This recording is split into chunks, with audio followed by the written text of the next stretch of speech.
Vietnam War, African Americans sought to bring to light the inherent problems with going abroad to kill people in the name of democracy for a country that continued to deny them constitutional and human rights. The experience and political frustration of black people in America during the Vietnam War was different than that of the white anti-war liberal.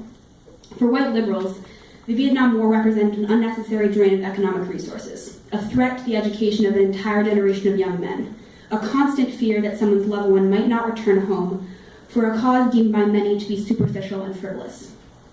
And while these are all very valid concerns and very real fears, the frustrations and grievances of the black community during the Vietnam War were a different thing entirely. Black people shared all the same concerns as white liberals, with one very clear distinction.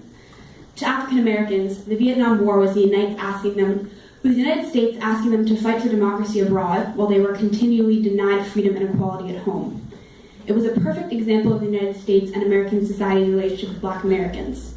Many were, and still are, perfectly happy accepting the aspects of the black community they like or benefit them, while simultaneously denying them fundamental rights or equality. Time and time again this has happened. It's basically the United States saying, sure, we'll take your culture, your music, your slang, your hairstyles, aspects of your beauty standards, your art, your icons, your lives. But we're not going to reciprocate with the rights you were technically supposed to be awarded at birth. Don't get greedy. This is an infuriating and impossible thing to be told, especially when many members of society refuse to acknowledge the existence of this narrative. Gay sums up this fear and frustration in these lyrics.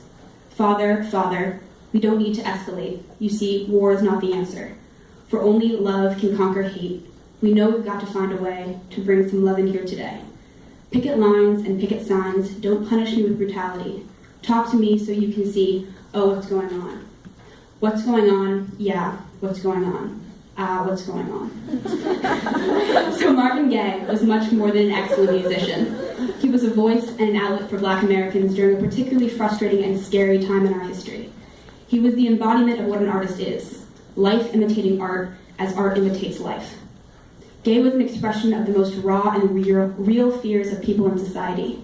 If those in power were going to listen to them, he made sure they had to listen to him. So today, and this month especially, we honor him for his place in Black history. Thank you.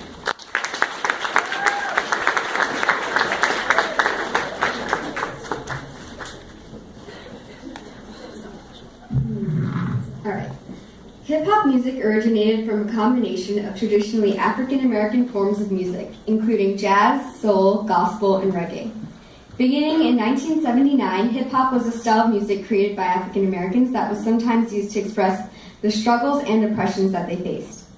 Tupac was known as one of the greatest rappers of all time. He was born on June 16, 1971, and died on September 13, 1996, after being shot to death.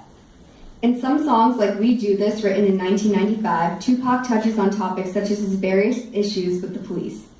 In Black Cotton, released in 2004, Tupac touches on the system of modern slavery, mass incarceration, and all those who accept it. Throughout his life, Tupac maintained a righteous indignation at being given less. His intolerance for any sort of injustice and his willingness to rhyme it loud and rhythmically is ultimately what motivated him.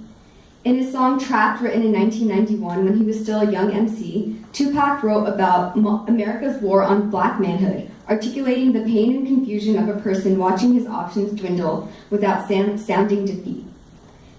His crisp descriptions of police brutality were cut with righteous rage. Here's a clip from one of his songs, Jeremiah.